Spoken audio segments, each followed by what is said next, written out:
Olá, você está preocupado com a sua aposentadoria? Hoje em dia, quem não está, não é? Você não gostaria de montar um plano seguro que possa proteger melhor você e sua família? Então eu sugiro que você participe do Mapa da Mina. Esse é um evento tradicional que a gente faz todo ano, o Eduardo apresenta, e ele é o que tem mais acertado previsões desde que começou. O evento será transmitido gratuitamente, online, no dia 30 de janeiro, às 8 da noite. É gratuito. O Mapa da Mina, para você chegar lá.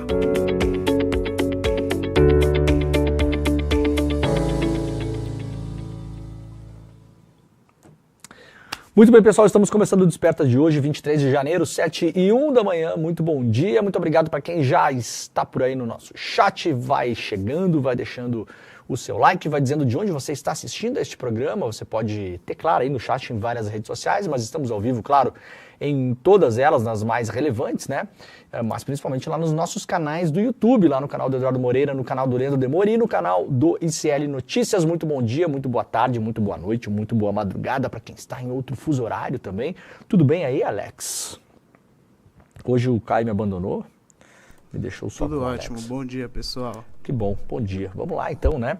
Se você quiser assistir esse programa pela televisão também, estamos ao vivo em 3 emissoras de televisão, lá na Bahia, na TV Quirimurê, lá em São Paulo, na TVT e também em Porto Alegre, na Pop TV. E se você quiser ouvir este programa pelo rádio em São Paulo e Grande São Paulo, 3 emissoras também transmitem o nosso programa, a Rádio Brasil Atual, a Rádio Heliópolis e a Rádio Cantareira. Você pode procurar aí no seu rádio, se estiver aí principalmente pelo trânsito de São Paulo, mas não só também, se estiver em casa, né? Muita gente tem o hábito de ouvir o programa pela manhã, as pessoas estão aí acordando, né? Fazendo o seu café da manhã, organizando as crianças para ir para a escola, aquela coisa toda, né? Lavando a louça, né? O que deixou tudo jogado, né? O Alex, do jantar, né? Você faz isso também, Alex? Deixa a sua louça lá toda jogada na noite e vai dormir achando que a louça magicamente vai sair caminhando para o lugar da louça limpa. Isso nunca acontece, né? Então você que está aí nos seus afazeres domésticos, as pessoas também que eventualmente estão voltando do trabalho, muita gente volta do trabalho essa hora, está indo para o trabalho, está indo para a escola, muito, né? Muita gente tem o hábito de ouvir o programa como se fosse um programa de rádio, de fato, o que eu acho muito legal, porque eu adoro rádio, né? Então, na medida do possível, a gente vai tentando organizar as coisas de modo que possa ser compreensível para quem não consegue acompanhar o programa pelo vídeo. Para quem não sabe, você pode assistir esse programa na televisão também com os aplicativos do YouTube, principalmente, né? Então, se você tem hábito de acompanhar no YouTube no celular, você pode também espelhar aí ou acessar a sua TV inteligente, né? A sua Smart TV, para nos acompanhar na televisão todos os dias, das 7 às 8 horas da manhã. Por gentileza, se você puder, compartilhe este programa também aí com as pessoinhas, né, que você conhece. Vamos lá, então? Bastante coisa no programa hoje, a gente vai falar ainda de um rescaldo do que está acontecendo nos Estados Unidos em relação à nova presidência do Donald Trump, brasileiros muito preocupados, já acionando a justiça nos Estados Unidos por conta do decreto do Trump, que já será contestado, inclusive contestado por 22 estados lá nos Estados Unidos, que acaba com uma determinação que é constitucional, aliás, né, esse decreto não poderia ir contra isso, então por isso que vai ser contestado, que diz que as pessoas nascidas em solo dos Estados Unidos são cidadãos estadunidenses, né? Isso o Trump, por decreto, derrubou. Em tese, passaria a valer em meados de fevereiro, e aí muitos imigrantes que moram lá, inclusive brasileiros, como a gente vai trazer aqui, já se preparam para judicializar essa causa, porque acontece, né, de pessoas que moram nos Estados Unidos, mesmo que de modo ilegal, os seus filhos são cidadãos estadunidenses. E isso o Donald Trump também quer derrubar. Muita gente que apoiou o Trump na eleição, aliás, a gente viu aí ao longo dos meses, né, aqueles vídeos que circulam pela internet, né, de imigrante apoiando o governo anti-imigrante. Muita gente assustada porque achava que a política anti-imigratória do Trump ia pegar só o outro, né? O clássico movimento de chutar a escada. Você usa a escada para subir e depois você chuta a escada para que ninguém mais suba. Acharam que ia acontecer apenas isso, né? Não, eu já entrei aqui de modo ilegal, agora estou dando um jeito na minha vida, eu não quero que ninguém mais entre. E agora a surpresa pegou porque ninguém contava com esse decreto proibindo que as pessoas que nascessem lá fossem cidadãos estadunidenses. O cálculo que se faz é de mais ou menos 150 mil pessoas que nascem nessa condição todos os anos nos Estados Unidos. Então você pode imaginar, né, que tem pessoas que estão lá nesse momento, mulheres grávidas, muitas vezes que imigram mesmo que ilegalmente, propositalmente para que os filhos nasçam nos Estados Unidos, para que se tornem automaticamente cidadãos estadunidenses, cidadões, né, como se fala também, né, Alex? Cidadões, né, que é o correto, né? Isso, perfeito. E aí isso não vai acontecer. A gente vai falar sobre isso, vai falar sobre muito mais, tem muita notícia no programa de hoje, tá bom? Então vamos lá. Calorão diminui e risco de temporais aumenta no Centro-Sul. Após dias de altas temperaturas em boa parte do Centro-Sul, o calor deve diminuir um pouco a partir dessa quinta-feira. Tá quente mesmo em quase todo o Brasil, né? A previsão é que os temporais também voltem com força, trazendo chuva forte para boa parte dessa região. A tendência é que as capitais, que vinham registrando máximas acima de 35 graus, tenham as marcas mais próximas de 30 nos próximos dias. A expressão certa é que fica menos quente, diz aqui o pessoal do Climatempo. A temperatura deve cair aí entre 4 e 5 graus até o final de semana e vai ficar um pouco menos abafado nos próximos dias. Nos últimos dias, diversas cidades brasileiras bateram recorde de calor neste ano. Em São Paulo, a máxima chegou a quase 34 graus na quarta-feira. Ontem estava realmente duro de caminhar na rua, né? Já no Rio de Janeiro, os termômetros atingiram quase 39 graus, a máxima, né? Claro, isso aqui é a máxima em determinados lugares onde é medido a temperatura, principalmente no Rio de Janeiro, a temperatura varia muito conforme a região onde você está, né? Por conta da topografia da cidade. Ó, que bonito, viu, Alex? Topografia, 7 da manhã, não é qualquer lugar, né? Sim, demais. Eu tô um pouco acanhado assim por conta que é meu primeiro programa, mas ao pouco a gente vai se soltando. É isso aí. E esse calor tá demais aqui em São Paulo. Isso aí. Viu, Alex? Quando eu perguntar a coisa, você tem que responder, tá? As coisas, tá? Tudo bem. Beleza, tá. Mas não que nem o Caio fala muito, tá? Você tem que ter a medida também, assim. A gente vai indo aqui na conversa, tá? Combinado. Tá bom, valeu. Muito bem. O calorão é resultado de um fenômeno chamado aquecimento adiabático. Nossa, mãe. Me deu até medo disso. Além da diminuição do calor, também há a previsão de alta no risco de temporais no centro e no sul do país. Pode chover forte praticamente em todo o estado de São Paulo. Atenção. Noroeste do Rio Grande do Sul, atenção também, oeste de Santa Catarina, minha região, né, lá na região, na fronteira com a Argentina, então muita atenção, quase todo o Paraná, centro-sul de Minas, Mato Grosso do Sul e sul de Goiás. De acordo com o Climatempo, a chuva deve vir com muito vento, possibilidade de granizo em alguns locais, então preste muita atenção se você está nestas regiões, eu vou repetir, quase todo o estado de São Paulo, noroeste do Rio Grande do Sul, oeste de Santa Catarina, quase todo o Paraná, centro-sul de Minas, todo o Mato Grosso do Sul e o sul de Goiás. Pode ter chuva forte nas próximas horas e nos próximos dias com vento e granizo, tá bom? Então, protejam-se. Olha, hoje, a partir das 10 horas da manhã, tem o anúncio do Oscar 2025 e vai estar todo mundo esperando para ver se o filme Ainda Estou Aqui, o brasileiro, né, estará na lista, tá bom? A gente vai ficar de olho por aqui também na nossa programação, você sabe, né? Depois que termina o Desperta, a gente tem programação até para depois do meio-dia, então fiquem de olho assim que sair a lista, a gente vai anunciar aqui com uma expectativa altíssima, né, de que o filme brasileiro esteja na lista dos indicados ao Oscar. Os indicados ao Oscar serão revelados pela Academia de Artes e Ciências Cinematográficas de Hollywood nesta quinta-feira e os brasileiros finalmente vão descobrir se Ainda Estou Aqui e Fernanda Torres foram selecionados. A expectativa é tanto o filme, né, pode concorrer tanto o filme, melhor filme estrangeiro, né, como a Fernanda Torres pode, né, tem uma expectativa grande que concorra também, esteja na lista como melhor atriz. O anúncio acontece hoje a partir das 10h30, horário de Brasília. O Oscar vai acontecer esse ano no dia 2 de março em Los Angeles. 2 de março é no meio do carnaval, não é isso? O Alex, dá uma checada pra gente aí, mas acho que 2 de março é terça de carnaval, não é? Sim, vou verificar aqui. Tá bom. Obrigado. Pela primeira vez em 20 anos, o Brasil tem chances claras e inequívocas de conseguir ao menos uma indicação com o filme Ainda Estou Aqui. A produção dirigida pelo Walter Salles, presença praticamente garantida entre os melhores filmes internacionais, categoria da qual o país esteve ausente desde Central do Brasil, que é um filme de 1998. Então, se acontecer de voltar, né, na verdade, a Fernanda Montenegro, ela volta pro Oscar, né? Tava com ela aqui a chance de ganhar, tanto como filme como melhor atriz. E aí, tanto tempo depois, estaríamos de volta nesta lista, ou estaremos de volta nessa lista, com ela, né? Ela e a filha. Então, fiquem ligados que a gente revela para vocês aqui, né? Assim que sair a lista, a gente vai estar ao vivo por aqui nos nossos programas. E aí todos saberemos ao mesmo tempo, né? Fernanda Torres está, claro, entre as principais cotadas à indicação ao Oscar de melhor atriz. Vamos ver a lista aqui? Quem é que concorre com ela? A imprensa especializada, né, coloca a Fernanda Torres como já uma indicada, dificilmente não estará na lista, e vai concorrer contra Demi Moore. Isso aqui é aquele filme A Substância, né? Eu comecei a assistir esses dias e aí peguei no sono e não terminei.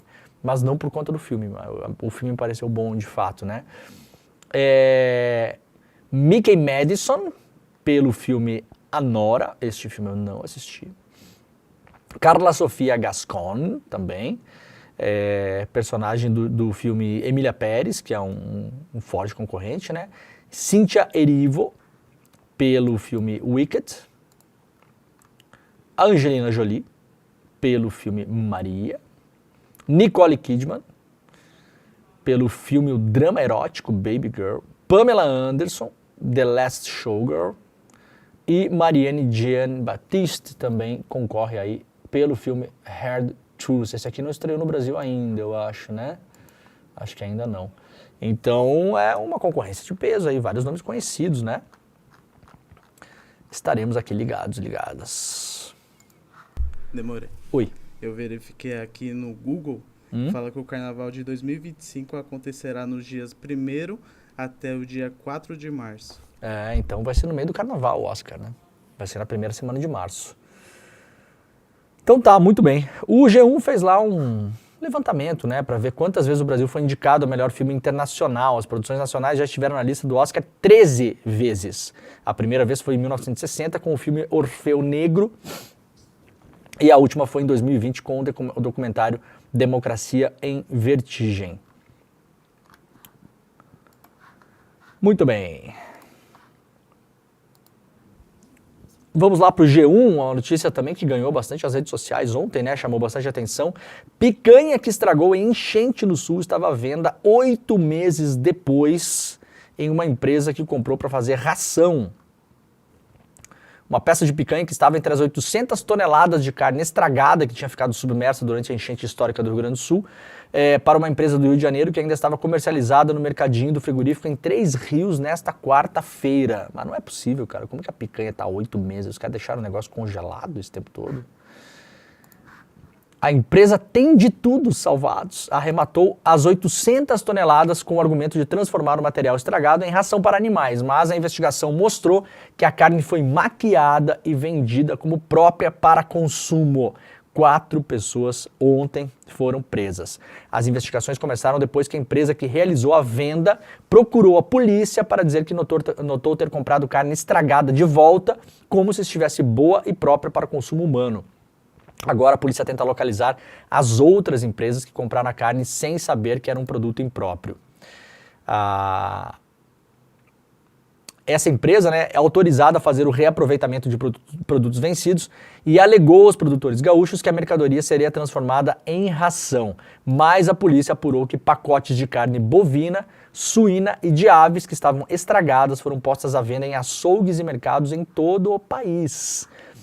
Temos informações, disse a polícia, que a carne foi maquiada para esconder a deterioração provocada pela lama e pela água que ficaram acumuladas no frigorífico em Porto Alegre, explicou o delegado Wellington Vieira. Até onde a gente sabe pelas investigações, a carne foi transportada para diversos outros compradores que não sabiam da procedência. Foram 32 carretas que saíram do sul para diversos destinos do país. Todas as pessoas que consumiram essa carne correm risco de vida, disse o delegado, né? Quando uma mercadoria fica debaixo d'água, adquire circunstâncias e condições que trazem risco iminente à saúde. Que beleza, hein? Vamos lá para o iclnoticias.com.br, o portal de notícias do ICL, né? Não vou me desculpar por pedir misericórdia, diz a bispa, né, que confrontou o Donald Trump. Para quem não viu esse vídeo, um vídeo maravilhoso, aliás, está nas redes sociais do ICL, se você quiser pode acompanhar lá, né? A gente postou principalmente no Instagram, mas no Blue Sky também, nas outras redes, é a missa lá depois da posse do Trump e tal, tá todo mundo sentadinho lá, né? Tá o Trump com a esposa dele, aquela galera toda, né? O vice, a esposa do vice e tomam isso aqui assim que é tomar um sermão, né? Tomaram um sermão no meio das fuças. O vídeo é maravilhoso, a reação do Trump é maravilhosa, ele fica lá tentando fazer poker face, mas a expressão corporal, né? A alma vai tentando sair do corpo, literalmente. O vice é mais jovem, né? Então consegue disfarçar menos, não está acostumado ainda, né? Fica comentando com a esposa e tal. E ela basicamente falou para o presidente ter misericórdia com imigrantes e pessoas que eventualmente, como ela disse, né? Estão lavando os pratos e cozinhando a comida que nós comemos enquanto estamos nos restaurantes, né? O vídeo é muito, muito bom mesmo, impactante, uma coragem impressionante, né? Vocês imaginem uma igreja lotada na frente do recém-impossado presidente dos Estados Unidos, que venceu essa eleição com um claro objetivo de vingança também em relação a muito do que ele julga ter acontecido com ele nos últimos tempos, e ela foi lá e desceu a porrada, né? Depois do sermão, então, que foi na segunda-feira, diretamente ao próprio presidente agora, que assumiu já, né? Eleito e assumido, no primeiro dia do seu segundo mandato como presidente dos Estados Unidos, a bispa Marianne Edgar Boody passou a ser alvo de crítica dos republicanos. No culto, ela defendeu imigrantes e disse que a crianças gays, essa tradução tá um pouco errada, tá, gente, pelo vídeo. Ela não quis falar crianças gays, tá? Porque o children pode ser entendido diferente, né? Pode ser nossos filhos, né? Então, os nossos filhos, a gente pode ter filhos que são gays, isso que ela disse, né? Isso que a tradução é desse, porque a extrema-direita pega esse ponto assim, criança gay, não sei o quê, o que também, sim, né? Mas não vamos nem polemizar em relação a isso. Ela quis dizer os filhos, né? Quis dizer assim, estamos indo contra os nossos filhos, né? Por eventualmente eles serem LGBT, por exemplo, né? Então foi nesse sentido, né? Que ela fez o discurso. Lésbicas e transgêneros em famílias democratas, republicanas, independentes, que temem por suas vidas. A fala não agradou o Trump, que após a cerimônia disse que não foi muito emocionante. Dá pra ver claramente que o Trump ficou sem reação ali, né? Ali foi até meio... não foi diretamente para cima dela, né? Mas depois ele foi bastante incisivo, postou lá na rede social dele, né, e exigiu que ela pedisse desculpas. Falou o seguinte, a suposta bispa, que não é suposta, ela é de fato, né, na terça-feira é uma esquerdista radical que odeia Trump. Ela teve um tom desagradável, foi pouco convincente e pouco inteligente, escreveu o presidente em sua conta lá na rede social dele, né? Além de seus comentários inadequados, o sermão foi muito chato e pouco inspirador. Ela não é muito boa em seu trabalho. Ela e sua igreja devem um pedido de desculpas ao público. A religiosa respondeu em entrevistas concedidas a vários veículos de imprensa que não pretende se retratar. Disse ela para a revista Time, não vou me desculpar por pedir misericórdia para os outros. A matéria completa está lá no iclnoticias.com.br. Vamos lá para a coluna do Jamil Chad no UOL. Fronteira se prepara para crise política e humanitária. O Jamil pegou vários relatos aqui de pessoas, né, que estão na fronteira, tentando cruzar ou já cruzaram a fronteira e, de fato, está todo mundo, tem muita gente muito preocupada na fronteira dos Estados Unidos com o México, principalmente com uma possível ultramilitarização da fronteira, que o Trump, por decreto, declarou essa fronteira sul, né, como uma área de emergência. Portanto, vários freios que a democracia estadunidense eventualmente pode usar para controlar abusos de poder, esses freios vão ser soltos agora, porque, de fato, né, com essa declaração, as coisas podem ficar muito, muito complicadas lá na fronteira. Então, se você quiser ler a matéria completa, está lá no UOL. O Jamil viajou até lá, né? E entrevistou várias pessoas, mostrando que, de fato, podemos ter uma crise humanitária violenta nessa fronteira. Brasileiros acionam a justiça contra a ordem de Trump, que acaba com cidadania a filhos de imigrantes, lá no DCM, o Diário do Centro do Mundo, fazendo referência também à reportagem do Jamil Chad. Brasileiros têm acionado a justiça contra Donald Trump após o presidente dos Estados Unidos assinar uma ordem que acaba com o direito à cidadania para crianças nascidas de imigrantes sem documentos. A lei tem mais de 150 anos, faz parte da Constituição do país e virou alvo de um decreto do republicano no seu primeiro dia de mandato, já na segunda-feira. Segundo a coluna do Jamil Chad no UOL, ativistas, grupos da sociedade civil e estados americanos estão buscando a justiça no país para frear a ordem. Uma dessas ações tramita em Boston, onde há diversos protestos contra as políticas de Trump. Na Nova Inglaterra, região do nordeste do país, que abrange os estados de Maine, Vermont, New Hampshire, Massachusetts, Connecticut e Rhode Island, há um total de 400 mil brasileiros dos mais de 2 milhões que moram no país. Organizações como a Brazilian Workers Center e Lawyers for Civil Rights acionaram a justiça alegando que o decreto é inconstitucional e poderia prejudicar imigrantes e suas famílias. Uma entidade que atua também lá no estado de Massachusetts, chamada La Colaborativa, também faz parte do movimento. A diretora Gladys Vega, dessa agência, disse que negar a cidadania aos filhos nascidos nos Estados Unidos prejudica os ideais de justiça e oportunidade que definem o país. Não ficaremos de braços cruzados enquanto nossos filhos são visados e seus direitos à dignidade são apagados. Outros grupos de direitos humanos se uniram à entidade de defesa dos direitos de imigrantes para iniciar uma ação em New Hampshire também. A petição do grupo afirma que a ordem é inconstitucional. Bom, na prática, né, o Trump já avisou ontem, por decreto também, autorizou que a polícia de fato possa entrar em restaurantes, igrejas, locais de culto variados, né, e para prender pessoas. Então, na prática, podemos imaginar, pelo que dá para entender, se hoje um bebê acaba de nascer nos Estados Unidos, ele já nasceu ilegal, né? Esse é o decreto. Antes não era assim. Os pais poderiam estar ilegais no país, ou totalmente ilegais, sem documentos, ou pedindo asilo, ou tentando cidadania, ou tentando visto, enfim, poderia estar de vários modos ilegais no país, mas a criança já estaria legal, né? Porque teria nascido lá. Agora temos bebês ilegais. E aí o que se faz? Entra-se na maternidade? Entra-se no bloco cirúrgico? Né? É a grande questão. A polícia entra no quarto e pega a mãe com um bebê de 2 dias no colo e leva eles para um centro de triagem para serem expulsos do país? Como vai funcionar na prática isso? Essa é a grande incógnita, né? Como eu falei antes no começo do programa, são cerca de 150 mil crianças que nascem todos os anos nessas condições. E há muitos imigrantes, não só brasileiros, mas também, que estão decepcionados. Porque, poxa, eu achei que o Trump ia só bloquear o meu parente lá de Minas que vem aqui encher meu saco, né? Aparentemente não é isso que está acontecendo. Ontem foram já 22 estados que fizeram ações judiciais, inclusive em cortes federais, em relação a isso, porque, de fato, um decreto não pode derrubar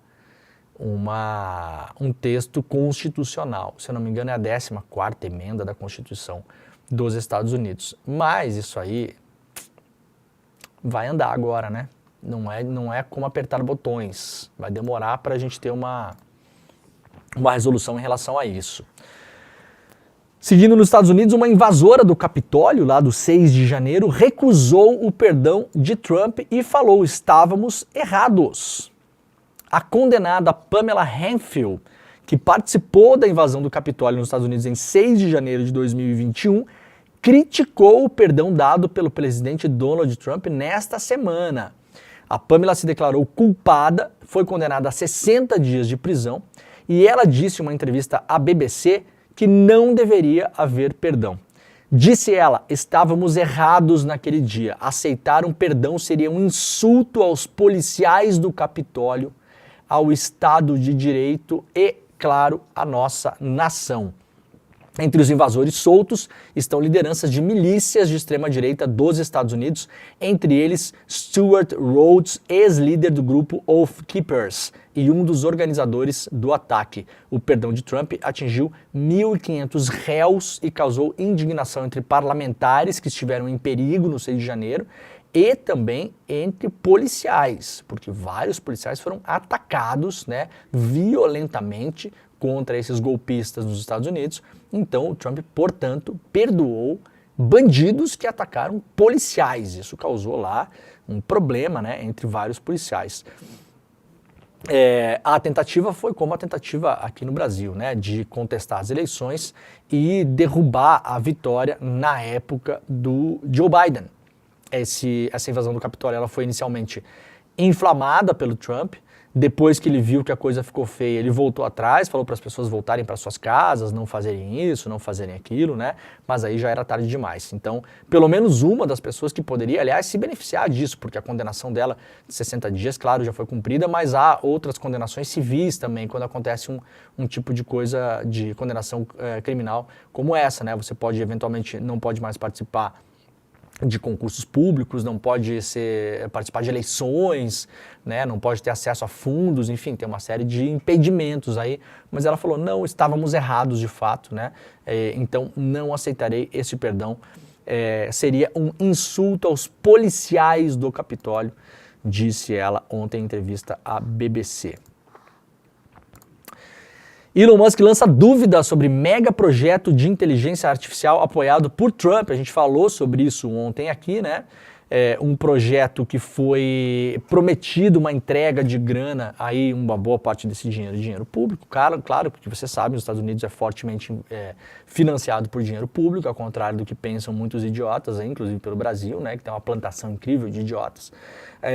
E aí a promessa é que para investimento em inteligência artificial sejam investidos 500 bilhões de dólares, 500 bilhões de dólares, vocês não estão lendo errado, tá? São quase 3 trilhões de reais na cotação atual, para a instalação principalmente de centros, né, de processamento de dados para essas empresas de inteligência artificial, então construir de fato prédios, né? Essa tecnologia gasta energia elétrica e água de modo descomunal, então há toda uma preparação para isso e, juntamente com o anúncio do investimento, o Trump na segunda-feira com seus decretos derrubou várias ordens e decretos que tinham sido emitidos pelo Biden nos últimos anos para ter regulação e regulamentação em relação à inteligência artificial. O plano aqui, a gente falou sobre isso no programa de ontem, aliás, quem quiser pode recuperar o programa lá no YouTube. O plano aqui é pegar essas empresas que estão investindo em inteligência artificial, que são estadunidenses, principalmente Oracle e OpenAI, que é a famosa dona do ChatGPT, cujo seu CEO, né, e criador, o Altman, né, estava lá na posse do Trump, aliás, e fazer com que essas empresas fiquem absurdamente dominantes desse mercado contra outros concorrentes pelo mundo todo. E aí, claro, não haja regulação nenhuma em relação, por exemplo, a inteligências artificiais roubarem o seu emprego, né? Não há nenhum projeto de amortização em relação a isso, de preparação em relação a isso e até, eventualmente, de proibições em relação à atuação da inteligência artificial em várias áreas do conhecimento que podem, no limite, destruir cadeias inteiras de emprego. Então esse é o projeto, um projeto de concentração de riqueza maior ainda, né, do que acontece nos Estados Unidos. Mas o Musk ficou de fora dessa festa, então o problema dele é outro, né? Os comentários do Musk foram um raro exemplo de desacordo entre os homens mais ricos do mundo e o Trump, que se tornaram aliados depois que o Musk gastou 270 milhões de dólares na campanha eleitoral do republicano. Em seu primeiro dia completo, o Trump anunciou um grande investimento para construir uma infraestrutura destinada ao desenvolvimento da tecnologia, liderada pela gigante japonesa SoftBank e pela OpenAI, criadora do ChatGPT. O Trump afirmou que a empresa interessada, Stargate, vai investir pelo menos 500 bilhões de dólares de infraestrutura de inteligência artificial nos Estados Unidos. No entanto, em uma publicação lá no Twitter, o Musk afirmou que os principais investidores, na verdade, não têm esse dinheiro. O SoftBank, disse o Musk, tem menos de 10 bilhões de dólares. Eu tenho essa informação de fontes confiáveis, frisou o mega empresário. O ataque pode ser particularmente direcionado ao Trump à OpenAI, né, a dona do ChatGPT, que o Musk ajudou a criar, mas se retirou da empresa uns anos atrás, né? Então ele tem uma disputa aí com o Altman, que é o cara que comanda hoje essa empresa, né? Muito bem. A ver como é que as coisas vão andar, né? Aí agora cada um desses caras vão lutar pelo seu próprio dinheirinho ali. Musk ameaça retaliar senadores que não votarem a favor de indicados de Trump ao governo. Veja que beleza, né? A liberdade aqui está bombando nos Estados Unidos. O bilionário Elon Musk ameaçou retaliar senadores que não apoiarem os indicados de Donald Trump para compor o secretariado do novo governo. As informações foram reveladas ontem pela revista Time. Mais de 50 pessoas indicadas pelo Trump para o próximo governo precisam ser aprovadas pelo Senado. A maior parte das indicações corresponde a secretários que ocupam cargos equivalentes aos de ministros de Estado aqui no Brasil. Até agora, apenas Marco Rubio foi confirmado pelo Senado como secretário de Estado. Os demais indicados ainda não passaram por sabatinas e aguardam aí as votações na casa. Segundo a revista Time, o Elon Musk prometeu usar um supercomitê de ação política, também chamado de Super PAC, nos Estados Unidos, para financiar outros candidatos e barrar a reeleição dos senadores que votarem contra os nomes indicados por Trump. Pouco mais de um terço do Senado dos Estados Unidos será renovado nas eleições de 2026. A maioria dos cargos em disputa está atualmente na mão dos republicanos. Esta é a realidade que todos esses viverão nos próximos anos, disse uma fonte próxima a Trump, segundo a revista Time.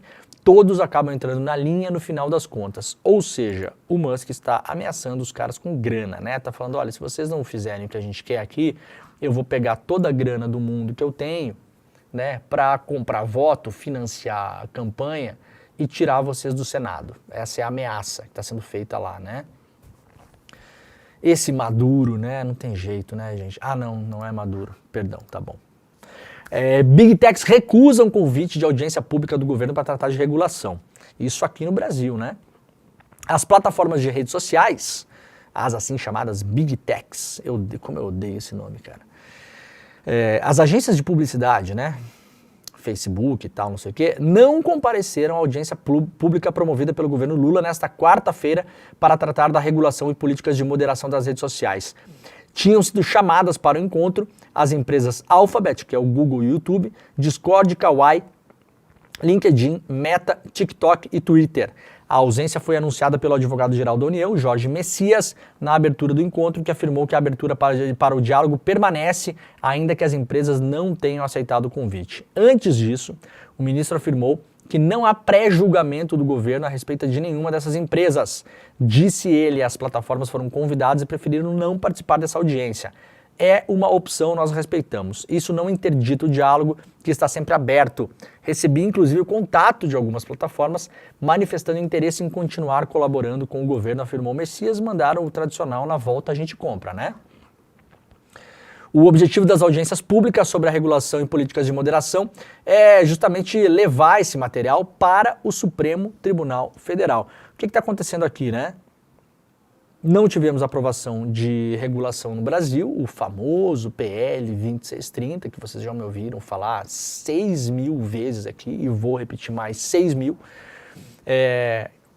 Esse projeto de lei 2630 era um projeto de regulação das redes sociais, que nós não temos no Brasil. Onde foram aprovados projetos como esse? Na União Europeia toda, desde o ano retrasado. No Reino Unido, que não faz mais parte da União Europeia, aprovou uma lei doméstica. No Canadá, na Austrália, na Nova Zelândia e assim por diante. O Brasil estava com um projeto de lei que ia em linha com essas melhores práticas que tem pelo mundo, né? Era perfeito? Não, não era perfeito. Assim como, né, Alex, pode não parecer, viu, Alex, mas eu também não sou perfeito, sabia? Então, assim, o Alex também não é perfeito, gente. Sim. Né? O Caio muito menos, né? O Caio dá até pena a gente olhar o Caio, coitado, né? E ainda mais santista. E santista ainda. Ele e o Chico Sá, né, cara? Tem até amigos, né? Tem até amigos. Mas era um projeto muito bom, que foi discutido com a sociedade civil por anos. Teve, assim, ó, mais dezenas de audiências públicas. O Orlando Silva, que é o deputado que era o relator, ouviu, assim, ó, centenas de pessoas, ouviu as empresas, todas elas, né, para tentar compor uma regulação para as redes sociais. O que dizia essa regulação? Em linhas gerais, tá? Em linhas gerais. Ela organizava a nossa convivência com as redes sociais. Por um lado, responsabilizava as redes por conteúdos postados lá, mas não era assim responsabilizava, qualquer coisa que é postado, não, tinha um andamento ali. Então, se foi postado uma coisa, por exemplo, postaram fotos dos seus filhos menores de idade na rede social, sem a sua autorização. Não pode fazer isso, né? Sabemos todos. Aí um dia você chega lá, tá lá a foto dos seus filhos num contexto desagradável, eventualmente, né? Ou em sites ou em redes sociais anunciando vendas de fotos para um contexto, por exemplo, de pedofilia, né? Posso imaginar que ninguém gostaria de ver, né, a sua família envolvida num caso como esse, tá bom? Eu estou dando exemplo para a gente fugir da política, porque senão vira papinho de liberdade de expressão. Veja claramente o caso que eu estou trazendo aqui, que obviamente não é inédito. Obviamente não é inédito. Aliás, deve estar acontecendo neste exato momento em alguma rede social que no Brasil não é responsabilizada por isso. Então, hoje, o que você pode fazer hoje? Tem que constituir um advogado, entrar na justiça, esperar a rede social ser citada judicialmente. No ano passado, quando o Elon Musk retirou a representação no Brasil, a justiça não conseguia citar. Entendam a gravidade da questão? A rede não seria citada, porque não tinha mais endereço no país para cumprir ordem judicial. E aí você espera uma decisão da justiça, que, se favorável, a empresa ainda poderá recorrer para não remover o conteúdo. E aí você espera a decisão nesse colegiado ou em segunda instância.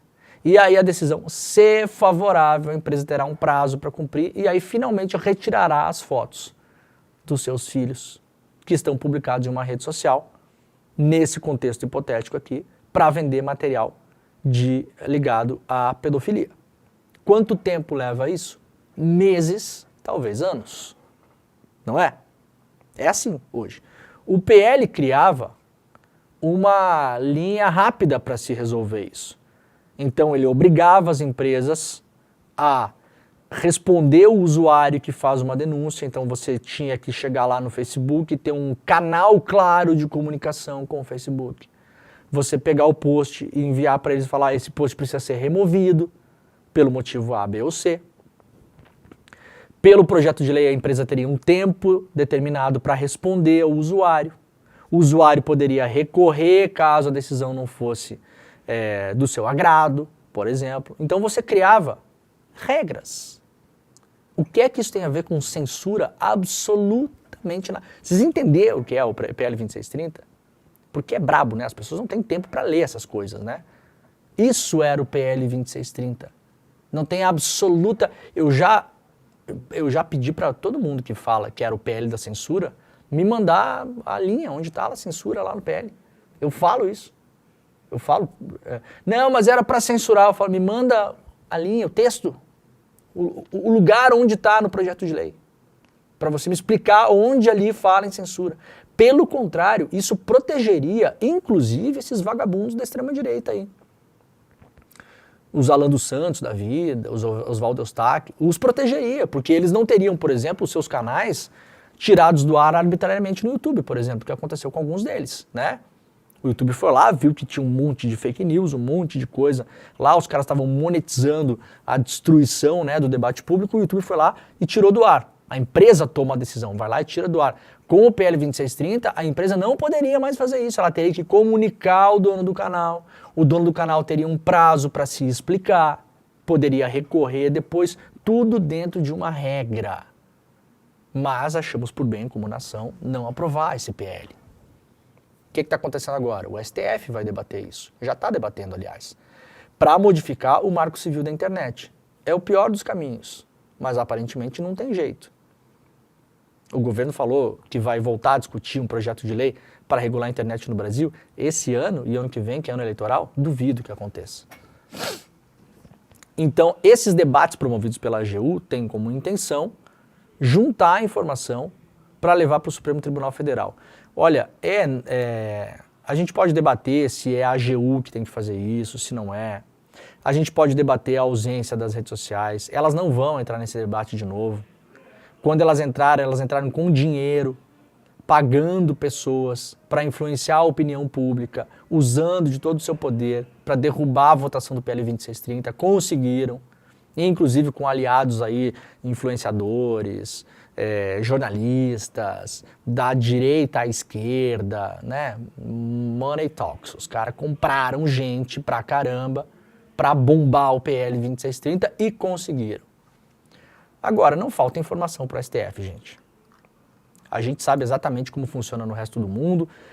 Todas as audiências públicas que foram feitas para falar do PL 2630 estão públicas e publicadas no site da Câmara. É só os ministros irem lá e lerem, né? E se inspirarem em legislações de fora do Brasil. Agora, não é o STF que deveria fazer isso. É a Câmara. Né? Então tá aí. E agora, com esse novo momento de Mark Zuckerberg, né, e não sei o quê, cara, você jura que os caras vão sentar com a Advocacia Geral da União para ouvir isso? E há uma dúvida se é a Advocacia Geral da União que deve tocar esse debate. A Advocacia Geral da União, na prática, é a advogada da União. Será que é a AGU que tem que tocar esse debate? Não sei se é. Na verdade, não me parece que seja. Né? É um jeito que o governo encontrou de ter algum tipo de reação em relação ao faroeste das redes sociais. A AGU, portanto, afirmou que o governo não vai se omitir após as decisões da Meta. Isso também foi informado ontem, né? O ministro da Advocacia Geral da União, Jorge Messias, disse em audiência pública em Brasília, motivada pela alteração de políticas de moderação de publicações da Meta, que o Estado brasileiro não vai se omitir após as decisões da empresa. A omissão não é uma opção para este governo. Estamos preocupados em proteger a sociedade brasileira, afirmou Messias. Ele defendeu que o Estado é responsável pela segurança não apenas nas ruas. Nós temos o compromisso de segurança em todas as vias, inclusive nas digitais. As plataformas convidadas para essa audiência não apareceram, né? De novo, não sei se é papel da AGU fazer isso. Não sei se é. Não me parece, na verdade. Agora, na verdade, ninguém está fazendo, né? Só a AGU está fazendo. Vamos lá para a coluna da Juliana Dalpiva, no slnoticias.com.br. Diretora de inteligência do Ministério da Justiça agiu na eleição para favorecer Bolsonaro. A Polícia Federal concluiu, em dezembro do ano passado, um inquérito sobre o uso da Polícia Rodoviária Federal para tentar impedir que eleitores chegassem às zonas eleitorais para votação no segundo turno da eleição. Lembram das blitz que foram montadas, principalmente em regiões do Nordeste, onde o Lula tinha vencido o Bolsonaro por larga vantagem no primeiro turno, né? E aí o Silvinei Vasquez, que era o diretor-geral da Polícia Rodoviária Federal, montou blitz nesses lugares. No dia da eleição foi chamado no gabinete do Alexandre de Moraes e ameaçado caso não dissolvesse as blitz que tinham claro intuito de impedir que os leitores que tinham votado no Lula no primeiro turno votassem no Lula de novo no segundo turno. Ou seja, isso é parte do golpe. Né, gente? Isso é um pedaço do golpe. Anderson Torres, o ex-ministro da Justiça, e outros 4 delegados da PF que estavam cedidos ao Ministério da Justiça foram indiciados. A PF descobriu nos celulares dos delegados de um grupo de mensagens nos quais eles conversavam que, ao mesmo tempo em que faziam um planejamento operacional para a Polícia Federal no dia da eleição, também falavam abertamente em tom de campanha de Bolsonaro. O objetivo, segundo os investigadores, era que a PF atuasse em parceria com a PRF para atrapalhar as zonas eleitorais onde se esperavam mais votos para o Lula. A então diretora de inteligência, Marília Ferreira de Alencar, chegou a escrever no grupo mensagens dizendo que só desisto no dia 30/10, às 10 horas da noite. Em outra conversa por aplicativo, ela diz o seguinte: Belford Roxo, o prefeito é vermelho, precisa reforçar a Polícia Federal. Em seguida ela responde: menos de 25 mil votos no 9, que é chamado o Lula, né? O 9, né? O 9 dedos, é assim que eles chamavam o Lula. Marília escreveu ainda as frases: agora vai ser por pouquíssimo para qualquer lado e por isso é tão importante a PRF ir para as ruas e a Polícia Federal também. Obviamente, essas frases deixam bem claro que o intuito dessa Marília Ferreira de Alencar, então diretora de inteligência, né, do Ministério da Justiça, que era comandado pelo Anderson Torres, agiu claramente para usar o aparato do Estado para impedir que pessoas pudessem votar na chapa do Lula e do Alckmin na eleição. Está bem claro aqui, né? A matéria completa está lá no iclnoticias.com.br. Procuradoria-Geral da República denuncia Léo Índio, primo dos filhos de Bolsonaro, por tentativa de golpe de Estado. A PGR denunciou Leonardo Rodrigues de Jesus, também chamado Léo Índio, primo dos 3 filhos mais velhos do ex-presidente Jair Bolsonaro, né? Porque o Bolsonaro, um homem de família, gosta tanto que já teve umas 3, né? Então ele é primo de alguns dos filhos do Bolsonaro, não todos, tá? Ele foi denunciado pela PGR, portanto, por associação criminosa armada, tentativa de abolição violenta do Estado Democrático de Direito, golpe de Estado e outros crimes. O Léo Índio participou dos atos golpistas do 8 de janeiro de 2023 em Brasília. Na época, ele publicou nas redes sociais imagens em cima do Congresso Nacional e também próximo ao Supremo. Em uma das postagens no dia 8 de janeiro de 2023, Léo Índio aparecia com os olhos vermelhos, segundo ele, devido ao gás lacrimogêneo usado pela Polícia Militar. Léo também participou de acampamentos erguidos em frente aos quartéis após o resultado das eleições de 2022. Ele foi denunciado pelos crimes de associação criminosa armada, tentativa de abolição violenta do Estado Democrático de Direito, golpe de Estado, dano qualificado pela violência e grave ameaça contra o patrimônio da União, com considerável prejuízo para a vítima e deterioração de patrimônio público tombado. De acordo com a denúncia, Léo Índio tentou abolir o Estado de Direito por meio da destruição, inutilização e deterioração do patrimônio da União, com ações direcionadas principalmente à sede do Congresso Nacional. Chorando, Léo Índio. Ah, que bonito. Olha um monte de patriota deitado lá. Mão na cabeça, Léo Índio.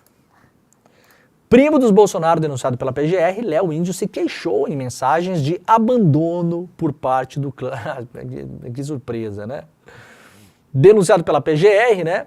O Léo Índio afirmou em mensagens analisadas pela Polícia Federal que se sentia abandonado e deixado de fora pelo clã Bolsonaro. Ao longo da presidência de Jair Bolsonaro, ele era visto com frequência nos corredores do Palácio do Planalto, mesmo sem ter cargo oficial. Léo Índio é primo dos 3 filhos mais velhos do ex-presidente Jair Bolsonaro, né? O Eduardo, o Carlos e o Flávio, né? O Guinho, Zezinho e Luizinho, né? Em 2024, chegou a concorrer a vereador em Cascavel, no Paraná, com o nome Léo Bolsonaro, mas ficou como suplente. Na apuração elaborada pela Polícia Federal, que serviu como base para a denúncia da PGR, os investigadores afirmam que mensagens trocadas por Léo Índio no Zap Zap revelam uma espécie de ressentimento por parte dele em relação aos primos, filhos do Jair Bolsonaro, notadamente quando sugere falta de reconhecimento por parte do clã Bolsonaro na oportunidade em que alega ter sido deixado de fora de tudo. Há de se observar, disse a PF, neste e em outros diálogos, um certo distanciamento de Léo Índio em relação aos seus primos e tio, uma vez que resta evidenciada essa mágoa por parte de Léo, que não se sente suficientemente valorizado pelo trabalho que outrora desempenhara, diz a Polícia Federal. Essa matéria é publicada hoje lá no jornal O Globo.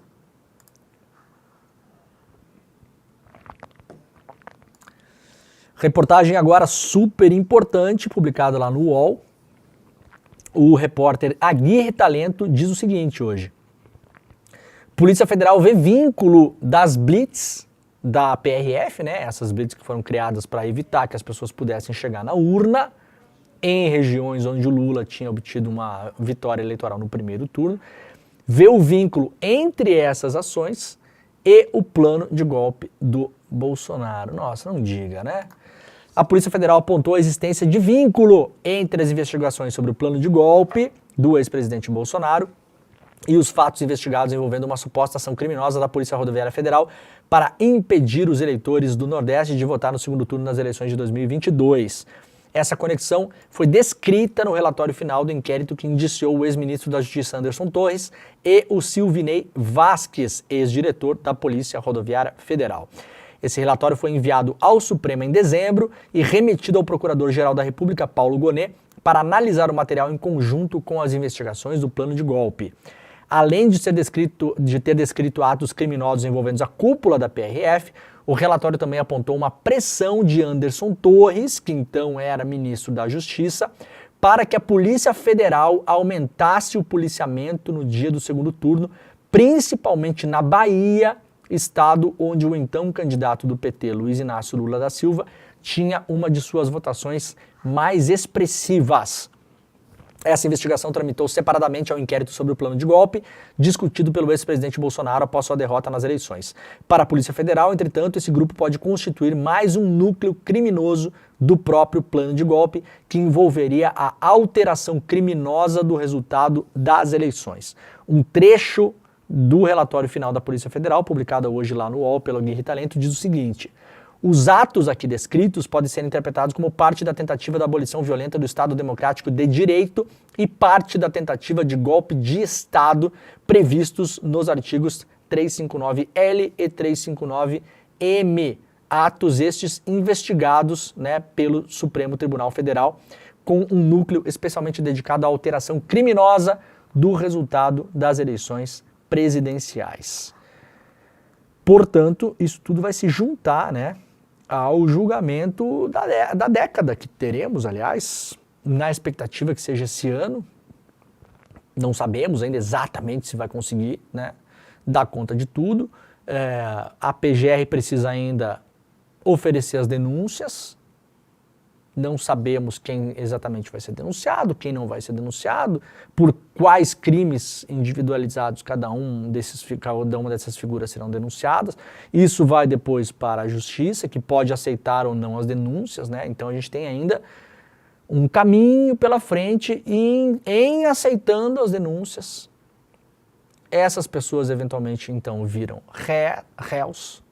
E aí terão seus direitos de defesa, né? Vão poder arrolar testemunhas, fazer a sua defesa técnica, digamos assim, no tribunal. Esse é o julgamento que a gente espera que aconteça esse ano, né? Aliás, a gente vai aqui cobrir isso de modo, obviamente, muito intenso. Então, fiquem ligados e fiquem ligadas. Moraes rebate defesa de Braga Neto e não analisa pedido de advogado. O ministro Alexandre de Moraes afirmou nesta quarta-feira que a defesa do general da reserva Braga Neto já tem acesso à investigação sobre a tentativa de golpe de Estado e, por isso, deixou de analisar o pedido do advogado do militar. O Moraes descartou o pedido do advogado José Luiz de Oliveira Lima, que pediu na segunda-feira acesso a todos os documentos da investigação sobre a tentativa de golpe que estão no Supremo, incluindo informações salvas em HDs e pendrives. O inquérito sobre o golpe pediu indiciamento de 40 pessoas. Os documentos fazem parte de uma investigação da Polícia Federal que levou ao indiciamento do Braga Neto, né? O Moraes afirmou que a investigação está pública e que os advogados já têm amplo acesso ao material. Para o ministro, o pedido estava prejudicado, como se diz tecnicamente, né? Isto é, nem poderia ser analisado. Segundo eles, documentos guardados fisicamente no tribunal estão disponíveis para cópia para os defensores cadastrados. O advogado disse que não teve acesso a todos os documentos e mídias. Oliveira Lima, que é o advogado do Braga Neto, explicou que o pedido apresentado ao STF demonstrou a necessidade da defesa receber cópia de tudo o que foi feito durante a investigação para garantir o devido exercício do direito de defesa do general, né? Então, o advogado fez esse pedido e o Alexandre de Moraes falou que os documentos já são públicos, ou estão online, ou os demais que ainda não estão online, a pessoa tem que ir lá no balcão, né, botar a pança no balcão do STF, literalmente é como se faz, e pedir cópias, né? Bolsonaro, sobre a eleição presidencial de 2026, disse que só vai declarar apoio a um outro possível candidato que não seja ele nos 48 do segundo tempo. O ex-presidente Jair Bolsonaro afirmou nesta quarta-feira que somente declarará apoio a um candidato de direita na eleição presidencial de 2026 aos 48 minutos do segundo tempo. Lembrando que Bolsonaro está inelegível, e só que em entrevista a uma rádio ele afirmou irritado, né? Quem vai ser o cara da direita? Tem que ser o Jair Bolsonaro, já falando em si na terceira pessoa, né? Tá igual já o Pelé, né? Não será democrática a eleição de 2026 sem a minha presença. Quem você vai apoiar? Perguntam ao Bolsonaro, né? Se ele não puder concorrer, quem ele vai apoiar? Se for algo parecido, eu vou apoiar aos 48 do segundo tempo, se eu realmente não tiver mais chance, disse o Bolsonaro. Matéria publicada lá pelo Diário do Centro do Mundo, o DCM. Bom, vamos lá, encaminhando para o final do programa, gente. Deixa eu ver o que falta, né? Vamos aqui para essa última notícia da Folha de São Paulo. Lembrando que está começando esse SL Notícias primeira edição. Daqui a alguns minutinhos eu estarei lá com os colegas e com as colegas, tá? Então fiquem ligados e fiquem ligadas. Daqui a 4 minutos a gente passa o bastão aqui e vai para o N1, tá bom? Lá na Folha de São Paulo, publicada hoje, penduricalhos levam ministros do Tribunal Superior do Trabalho a receberem até R$419 mil líquidos em um mês. Penduricalhos garantiram a ministro do Tribunal Superior do Trabalho rendimentos líquidos de até R$419 mil em dezembro, segundo dados do Conselho Nacional de Justiça. Embora os pagamentos de verbas extras a magistrados tenham alcançado valores vultuosos em diferentes instâncias do judiciário pelo país, os valores recebidos na Corte Trabalhista se destacam entre os tribunais superiores e com benefícios que se estendem a quase todos os seus integrantes. Dos 27 ministros do Tribunal Superior do Trabalho, 26 receberam em dezembro uma remuneração acima de R$250 mil líquidos. A média por magistrados, já com descontos, chegou a R$357 mil líquidos em valores brutos. A gente está falando só em dezembro, a média, só em dezembro, para cada um dos ministros do Tribunal Superior do Trabalho, de R$500 mil. Isso tudo, claro, acima do assim chamado teto constitucional dos salários do funcionalismo público, que não pode ultrapassar o salário do presidente da República. Isso poderia ter sido mudado nas votações que aconteceram em dezembro, propostas pela Fazenda, pelo Fernando Haddad. Os magistrados do Brasil correram todos para Brasília para fazer lobby com deputados, para que não pudesse se mexer nesses chamados penduricalhos. E aí ficou, na volta a gente compra, né? Ano que vem a gente debate, discute, vamos ver, quem sabe, talvez, aquela coisa. Muito bem, muito obrigado pela companhia de todos e de todas. Amanhã estaremos de volta às 7 horas da manhã, ao vivo no horário de Brasília. Está começando agora esse SL Notícias, primeira edição. Daqui a pouquinho eu tô lá. Nos vemos amanhã no Desperta. Valeu, um beijo, tchau.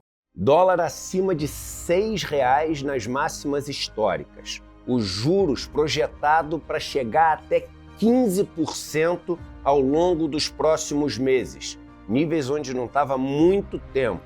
O que vai acontecer com a nossa economia? As pessoas estão morrendo de medo, com razão, as incertezas são muito grandes. A boa notícia que eu tenho para dar para vocês, no meio de toda essa confusão, é que no dia 30 de janeiro a gente vai ter a nossa aula O Mapa da Mina 2025.